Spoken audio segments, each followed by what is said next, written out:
cũ cho xia có thể sai trên trong ly có mua cũ sai linh hoa chi sao kiến lưu thì liền chi sao kiến chi lưu chỉ yêu chi yêu quân lưu mùi chi vì lý cha có thể chi cũ có đơn dĩa cũ cho kiến lưu thọ tiết tiền so cho cô chia cô lúc có ta cô cho chia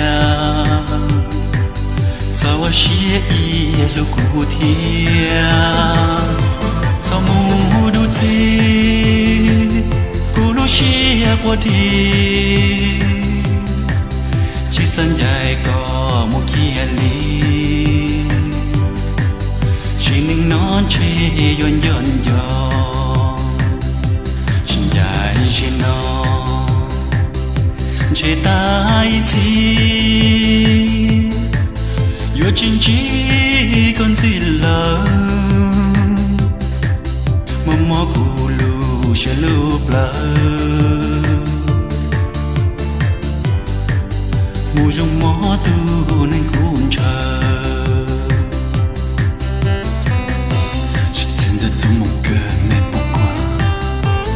Tu oses me faire